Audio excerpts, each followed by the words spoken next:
Great to be here. I'm here on my own, representing the whole of the South Pacific Division. However, my wife has just been in Samoa and American Samoa, and this Sabbath is actually in a place called Raki Raki, Fiji, looking out over all of the 10,000 toes, which I may tell you a little bit more about later. Here are my colleagues that serve. Francois Keat, originally South Africa, but Australian CFO, and Mike Sikuri is from Rotuma, Fiji, the secretary. And we work together to see this vision become reality, a thriving Adventist disciple-making movement where everyone, you included, live out your hope in Jesus. And by that, we will transform the Pacific.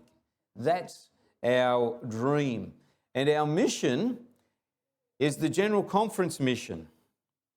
It's voted every General Conference session, and it is about making disciples and making sure we have our last day message. And we're going to share a little bit more about that as we go. Many people ask, what is the church doing in the troubled spots of our world? Well, at the moment, I hope we're all praying for the situation in Israel and in Gaza and in the Ukraine and Russia. We have no ability to, as a church, to do anything in Israel and Gaza at this time. But in the Ukraine, we are involved in lots of ministry, and we have a strong church presence. When the war first started there, the equivalent of Avondale University was bombed. And so students and staff left. However, when that area was taken back by the Ukrainians, they have repaired it, and about 6 weeks ago, they had their very first graduation again. So the people have a lot of resilience and focus. And every Sabbath, well, not every Sabbath, Pastor Stanislav, who is the president of the Ukrainian Union, he tells us that every Sabbath there's a baptism, and probably every 2 or 3 Sabbaths he sends us some texts with these photos. And there are even international evangelists who are going over and sharing, and people are responding. Most churches now in the Ukraine run 2 services, not 1. And the reason is to fit everybody in. And why are people interested? Because the work that the Seventh-day Adventist Church has done. Some churches and pastors have deserted. Now, it is true that 10,000 Seventh-day Adventists left when the war started. 10,000 out of 40,000. You imagine, your church just a quarter of them leaving. However, as I said, now there's more than double in attendance. And it is because the church has helped with food, clothing, shelter, transport, counselling, and numerous things, which is why people are coming to church, and there are baptisms happening every Sabbath. And as we said, some churches have left. This was an example of a building which the Seventh-day Adventist Church bought off another denomination, and most of that denomination now continue to worship with us, as it is an Adventist church, and it is quite close to the front line. So God is doing some amazing things there as his people go despite the challenges and fulfill their work. Recently, I was up in Goroka, Papua New Guinea, and there they have what is a world famous, the Asura mudmen, or the mudmen of Goroka. And we were able to see them share their original cultural dance. But I wonder what you see in the background. What do you think is in the background? Besides the trees and all of that, what's that in the background? Somebody says it's a swimming pool, and it could be a swimming pool, but it's not a swimming pool. Somebody else? It is a baptismal font, because this happened on the land of the Seventh-day Adventist Church, and these people are all deacons and elders of the Adventist Church. Well, not this one, not of that particular church anyway. And the reason we were there, we had a huge, and when I say huge, we've had pastors' meetings for Australia and New Zealand, and we have some for the Trans-Pacific early in February, but we had the biggest one in Papua New Guinea. Nearly 3,000 pastors and volunteers come together, and it's near this area. And on one afternoon, we were able to go and visit these Asura mudmen, these Adventists there, who give a marvelous testimony to all the tourists, how God created them from mud. When they were frightened by their enemies, they ran into the mud, and the mud scared all the enemies off. And they say, well, we don't worry about dying, because God can make us out of the mud again. And they share that testimony. But one of these mudmen is a fellow by the name of Kelvin Waitara, who is on the Division Executive Committee. And Kelvin is a graduate from Pacific Adventist University. He is now a member of the Council of Pacific Adventist University as well. And during COVID, he and his children, now he's not pictured here, but his children are, they started a church because Papua New Guinea law said you can have up to 10 people. Then it changed eventually to 50 during the restrictions. And so they started with just their family, and within a few months, they had up to 20 people coming to their little church. And Kelvin had shared this story with me on the executive, and I wanted to go and actually see it. And I'm here with some of the leaders of the Papua New Guinea Union Mission and also the South Pacific, and we're in their little church. Kelvin is actually in this picture, kind of squatted down in the middle, and this is the first baptism of 11 people that they had from their small group. And during the pandemic in Papua New Guinea, because people couldn't worship in their large churches, and Kelvin is an elder of a church of over 500 members, not far from his home,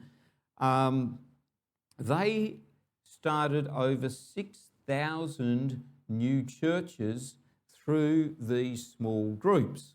I'm standing in the middle of a husband and wife who own the house in the back, and he's a businessman.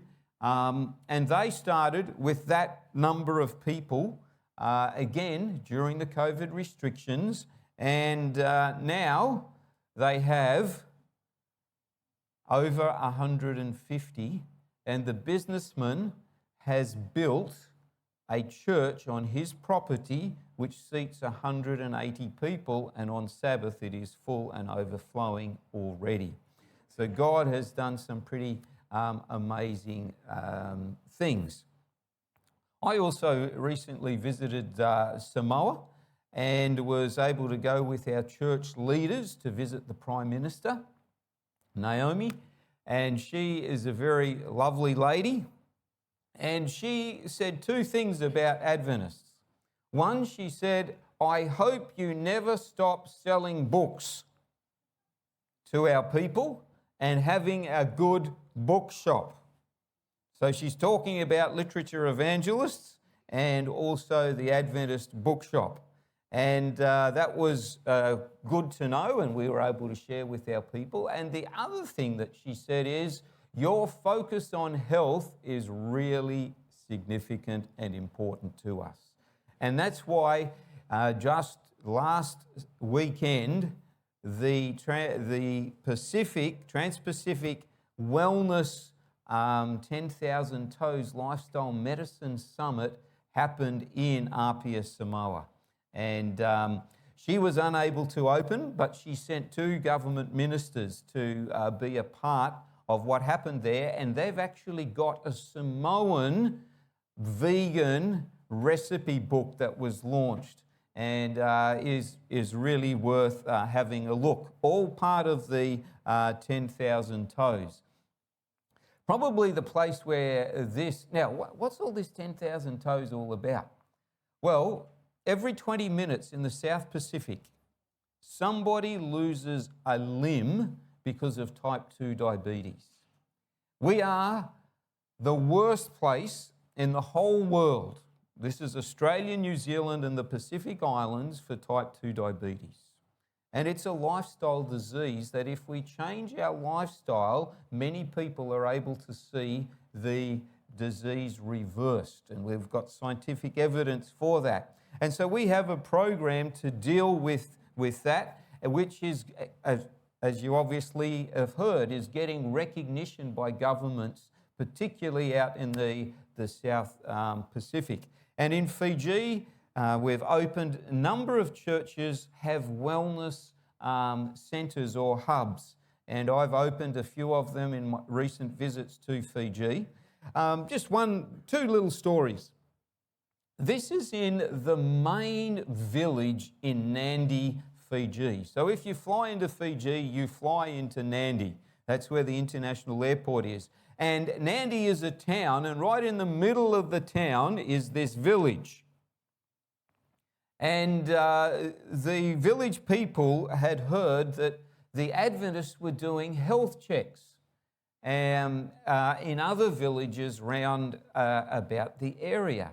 And they were having some challenges as villagers and asked the Adventists to come. And they were the 10,000 Toes ambassadors who did health checks. What they discovered as a village was that a third of them, and it's a village of over 1,000 people, had or were on the way to having type 2 diabetes. Some were referred to hospital, and the chief said, "Well, you're showing us this. Now, what can you do?" And they said, "Well, we can run the Live More Abundantly program." And I am here at the graduation of that, Live More Abundantly, which is the intervention program for the Pacific to help people change their life.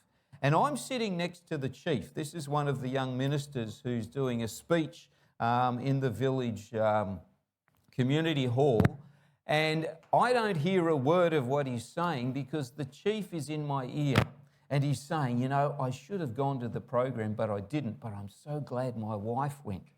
And she came back and she got me mobile. I used to walk with aches and pains like this, but now I can walk upright and I do 10,000 steps every day."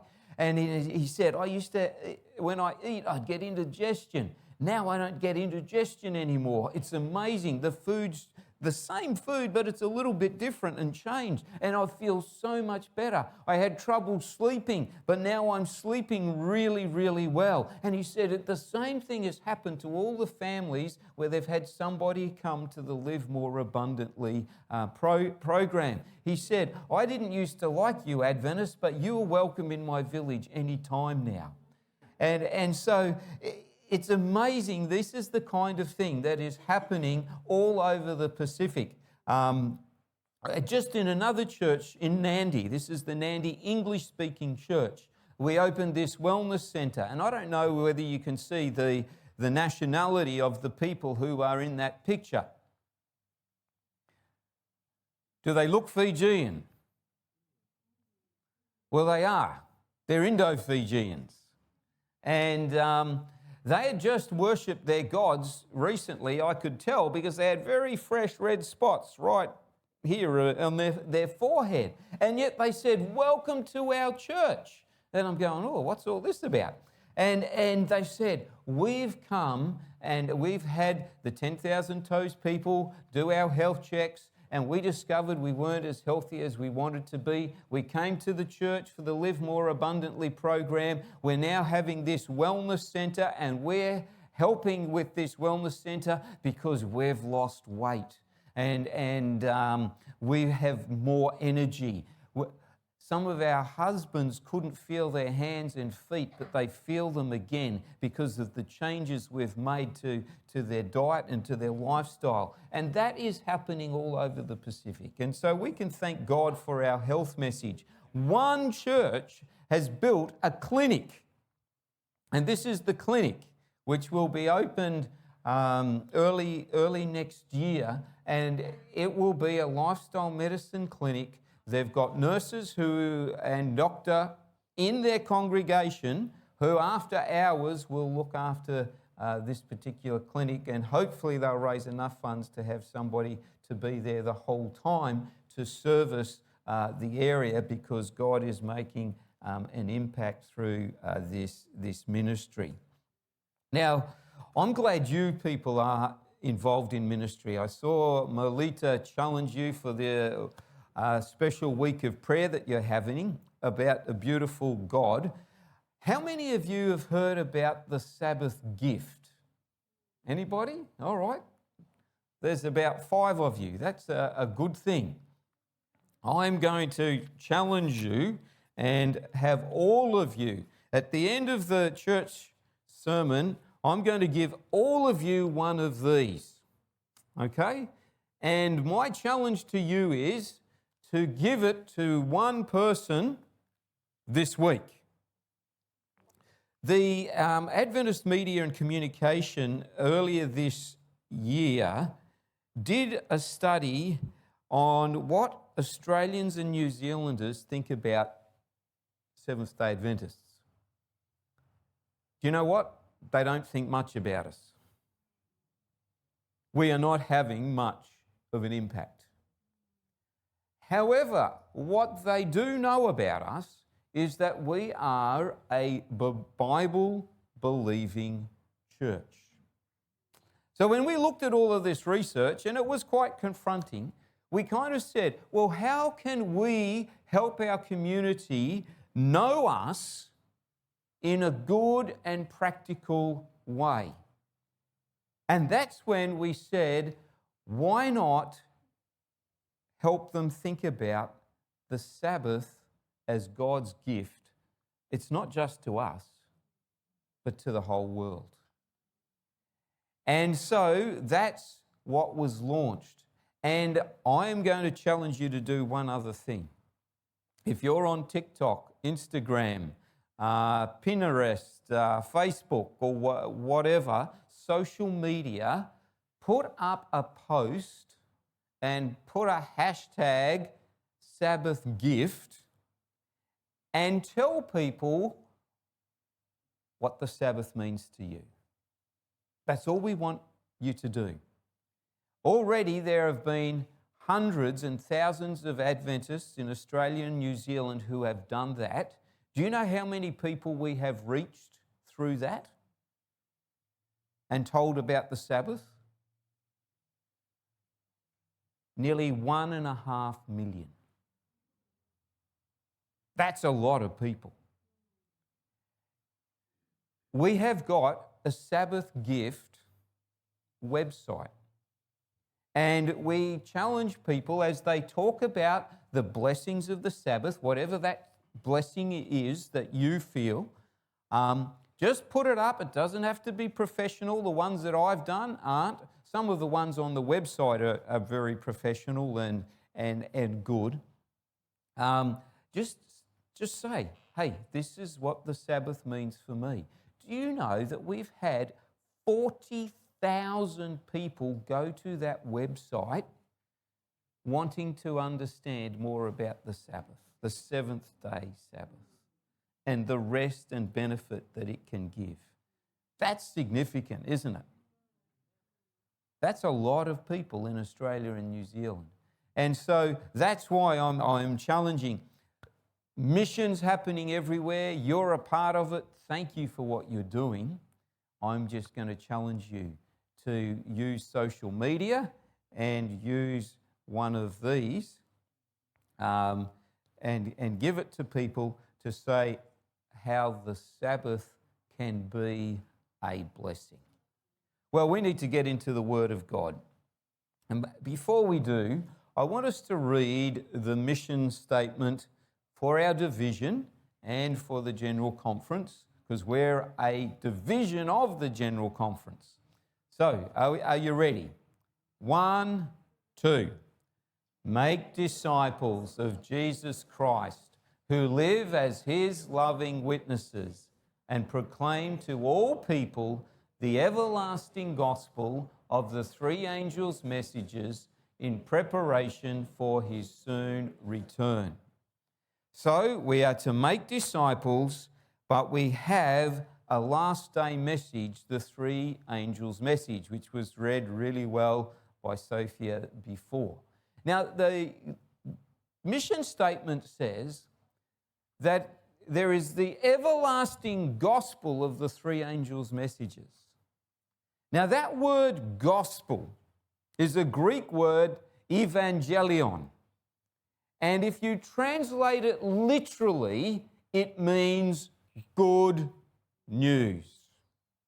And so we are to take the good news of the three angels to the world as part of becoming a disciple-making movement. Does that make sense? Are the three angels' messages good news? Well, let's go into Revelation chapter 14 and let's see if they are good news. Revelation chapter 14 and first verses 6 and 7. That's the first angel's message. And this one clearly says, we see an angel flying in the midst of heaven, and it has the eternal gospel. That is the everlasting good news. And it is to go to every nation, every language, every tribe, every people group, if you like. And so the first angel's message is absolutely good news, because it's taking the message of Jesus and his life, death, and resurrection, that's the eternal gospel, to every people group. And that's what we're a part of.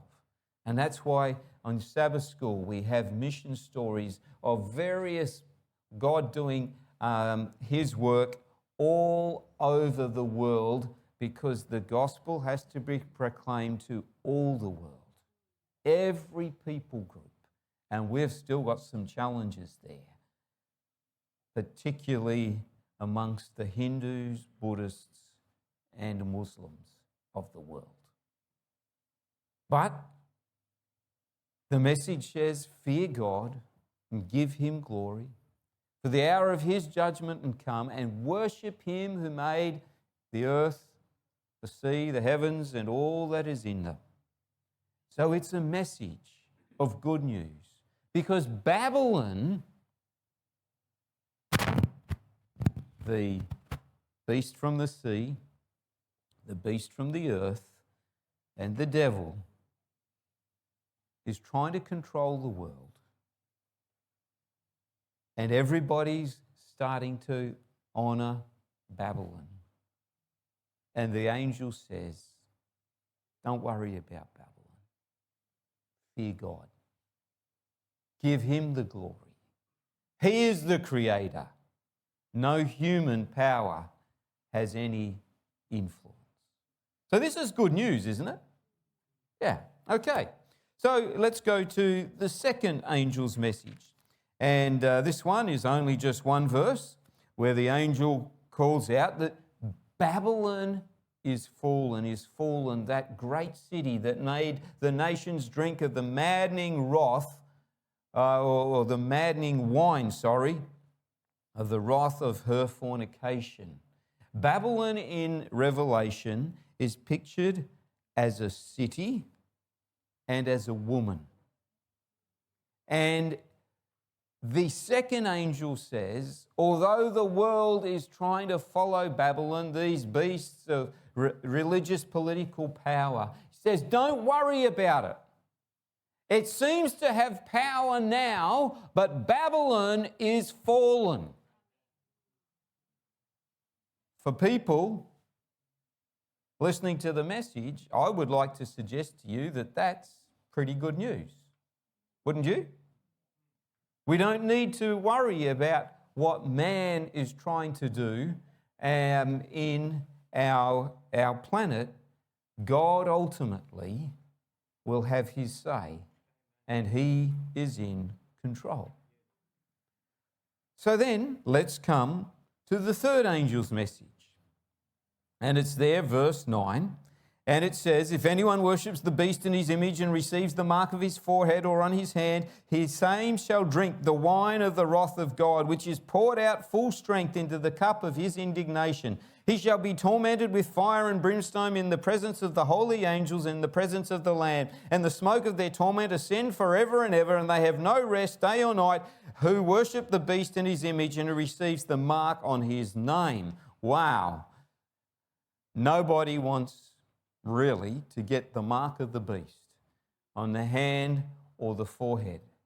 So these are the beasts and the image to the beast, which they set up, and it's all there in Revelation chapter 13, the chapter before, which we have been talking about. And I've mentioned, the beast out from the sea and the beast from the land are working together to set up an image and getting people to worship religious political powers. And if you read chapter 13, there is absolutely no doubt they want people to worship the beast. They want people to worship the image. They don't want people honouring God. And so they are attacking the commandments of God. There is absolutely no doubt.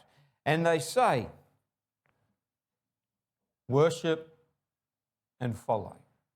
Now, some will follow by their belief, because the forehead is about thinking and believing and following. But some will follow by the hand. They'll go, well, you can believe what you want, but Babylon's in power, and just to survive, I'll just go along with them attacking the commandments of God. That's what people can choose. Now, I think we also know that from Revelation chapter 7, there is the seal of God. And the seal of God is opposite to the mark of the beast, and it is only on the forehead.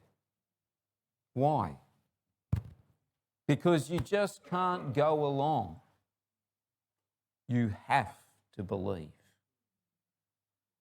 And God's character and God's law, beginning of chapter 14, is put on people's minds, and they will be strong and convicted and actually live it out. So in this last battle on earth, it is a religious battle. And I don't know whether you notice what's happening in the parliaments around even our country, state and federal. Religious discrimination bill, every government says, yep, we'll do it. Have we seen it? No. Are we likely to see it? No. Every other belief and practice is elevated, and it's only through exemptions can you have some kind of religious freedom. It's not a right in Australia. I don't know whether you knew that, but that's a real challenge. And we have people, church people, working with governments and politicians and other religious organisations to say, hey, Where's our freedom? Where's our human, the United Nations human rights? Where is it? And this is a real challenge, even in our own country right now. How does that all work out? I'm not sure. But we do know that we need to hang on, because the beasts and their image are not to be worshipped. And if you do worship, it doesn't sound like a nice consequence.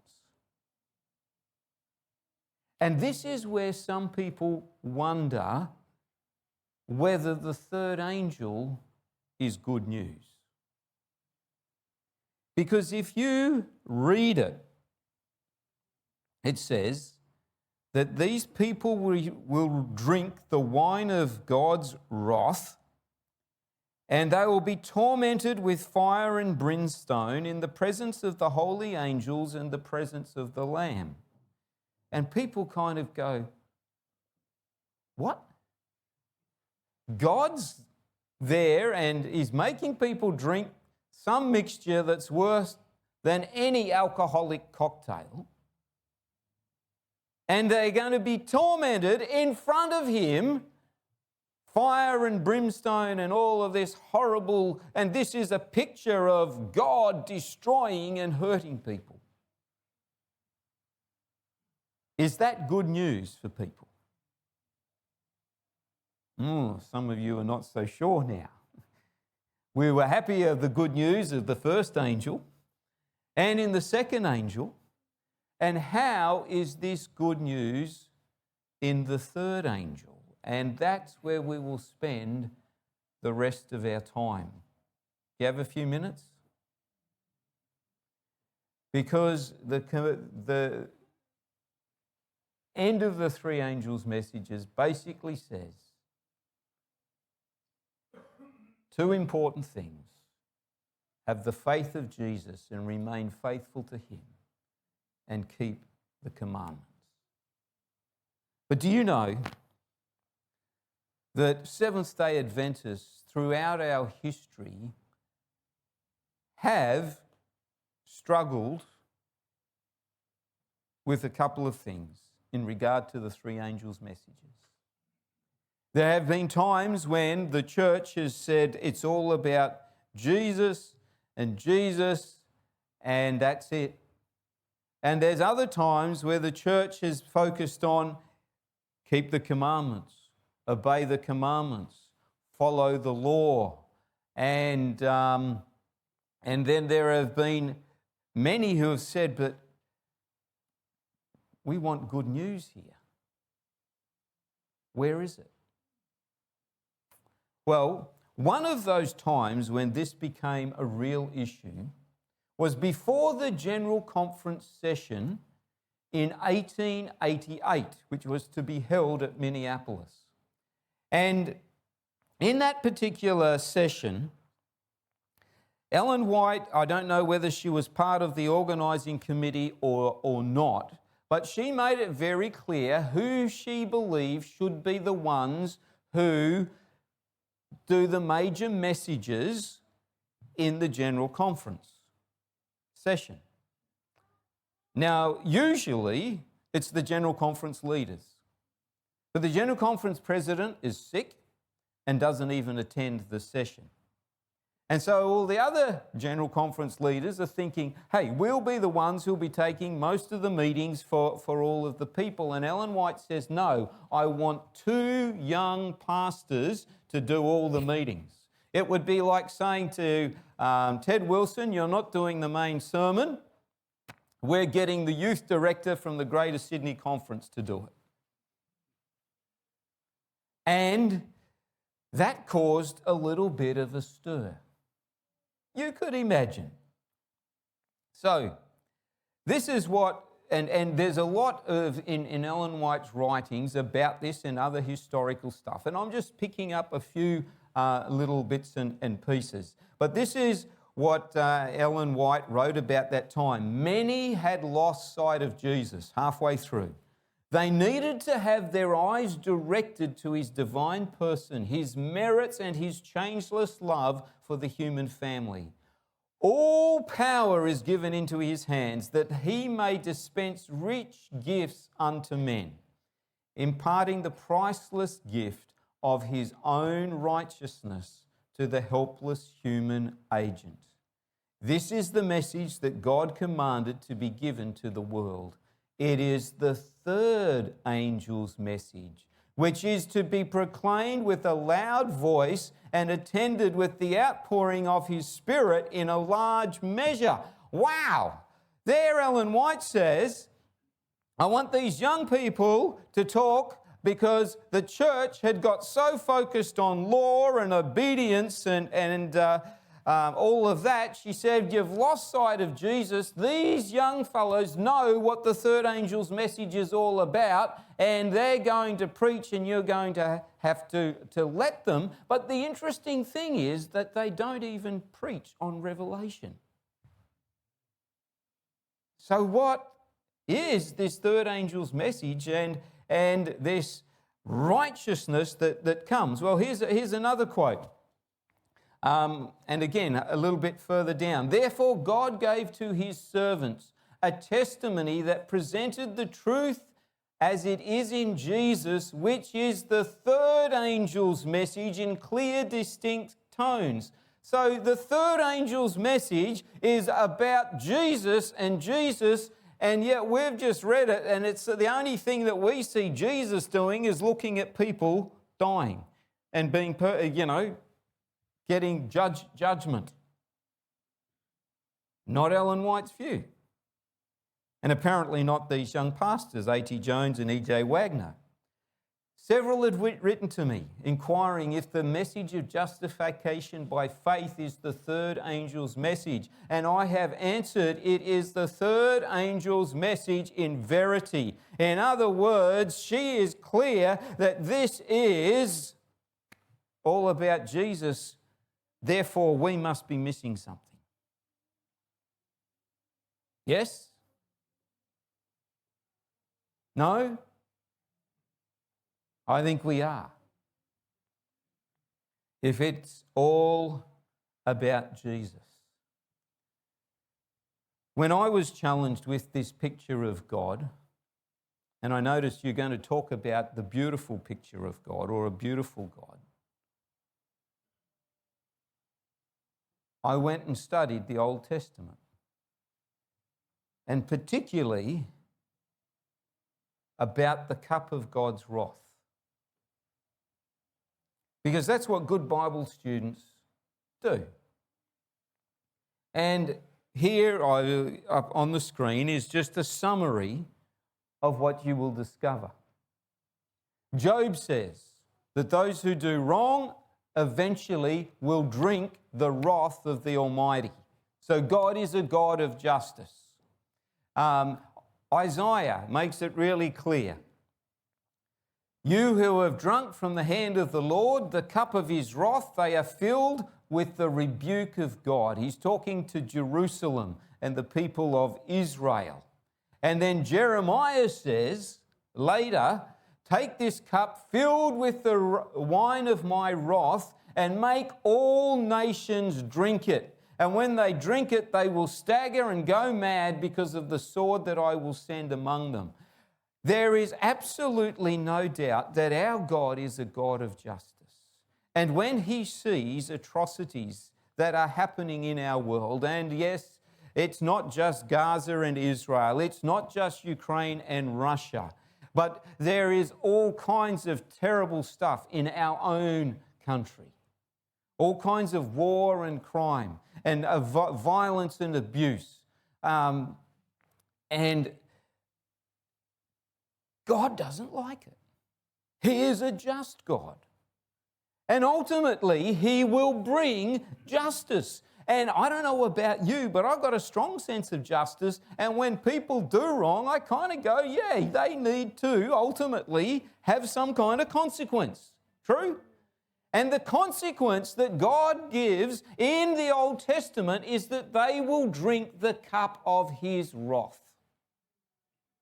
And that means war and trouble and whatever. It's the consequence of their sin.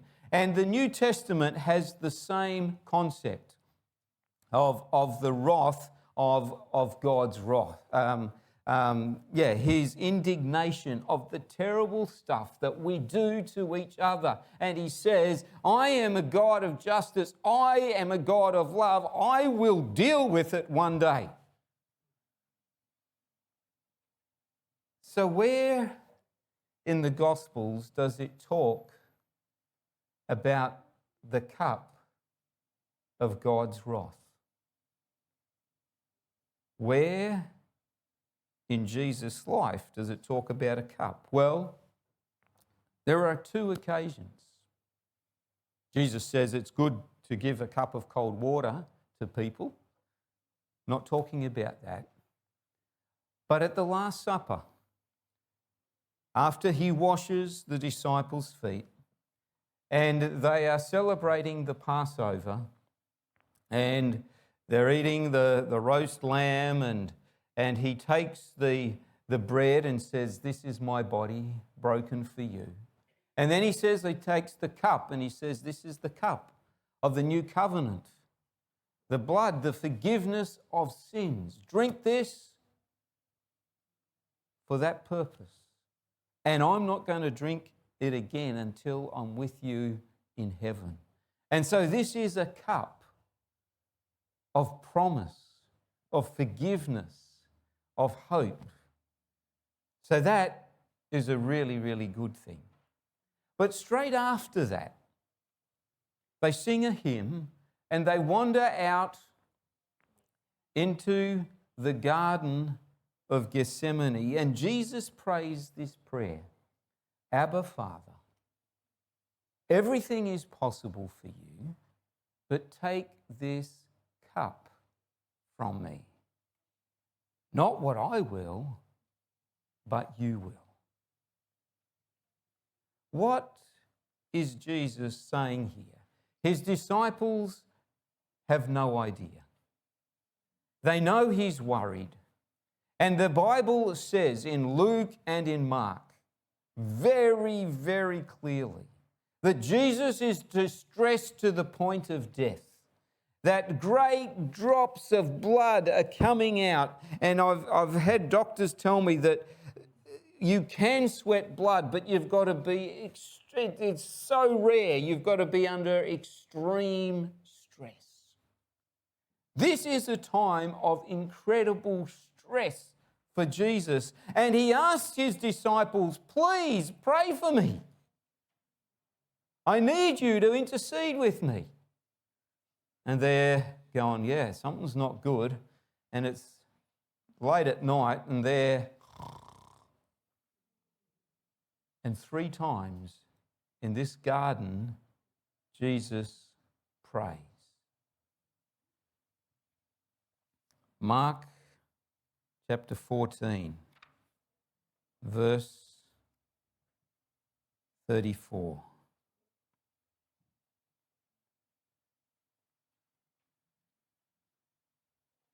This is how I believe Jesus prayed it. Abba, Father, my Father. Oh, all things are possible for you. Everything. You are God. You are God. Take this cup away. I don't want to drink it. Take it away from me, please.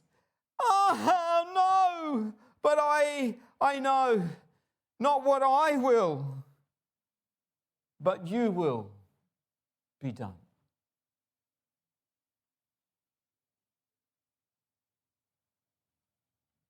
Are you seeing it?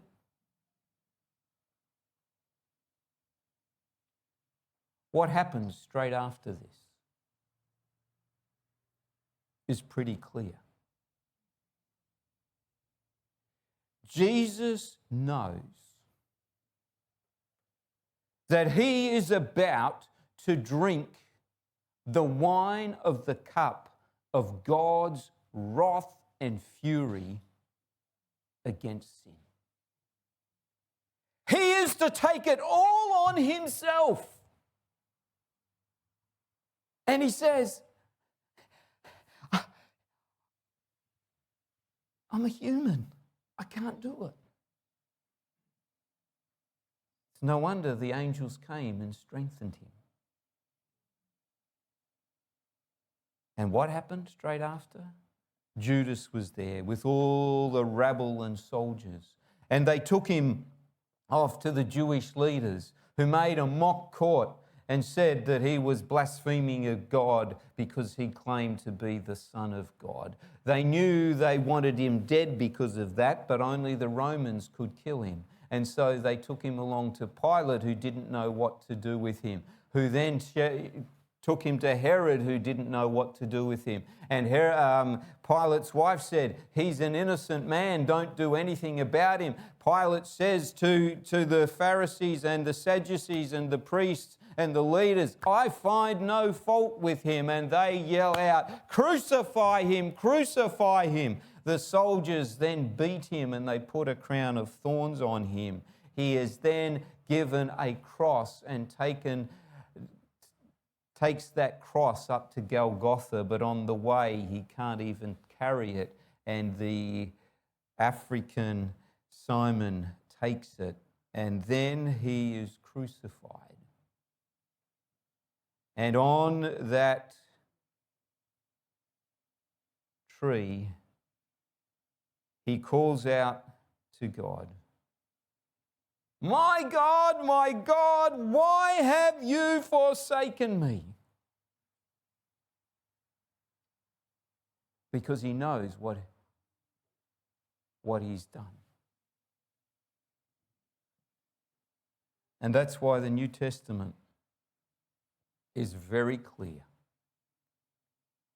Since we now have been justified by his blood, how much more shall we be saved from God's wrath through him? Through who?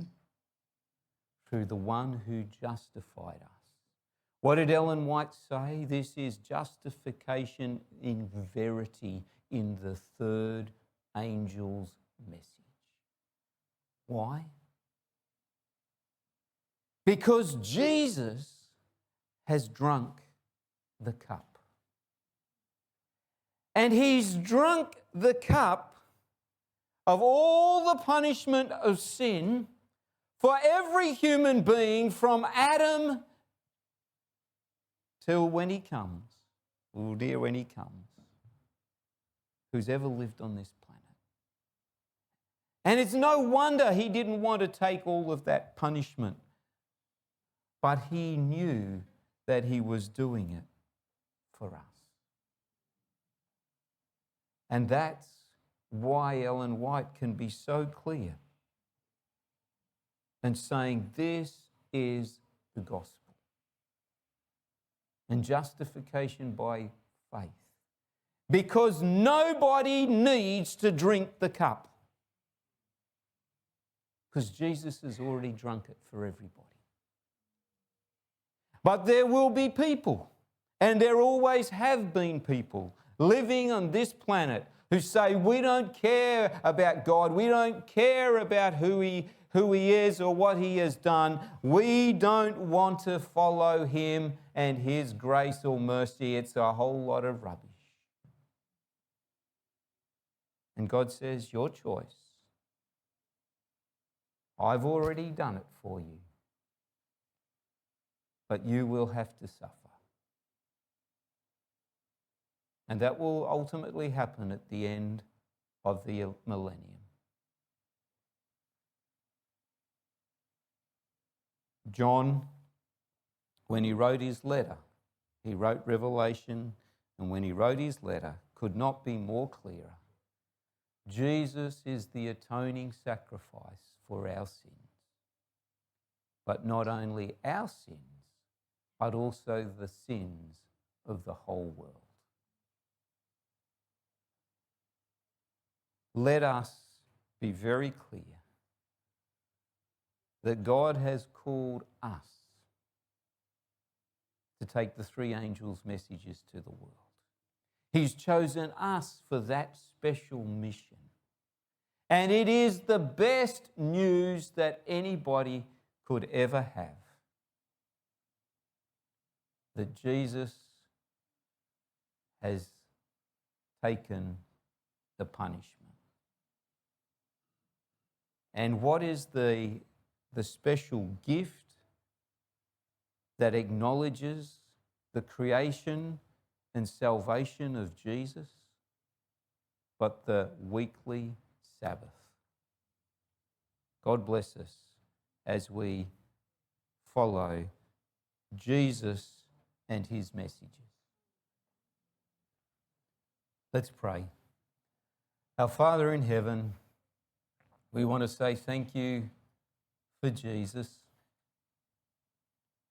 We want to say thank you that he has done all that is needed to show that God is love and God is just. And may we have the confidence to have that resonate in our hearts and minds and to be able to live it out and share it with others. May your Spirit give us insight and wisdom and courage this week. For Jesus' sake, amen.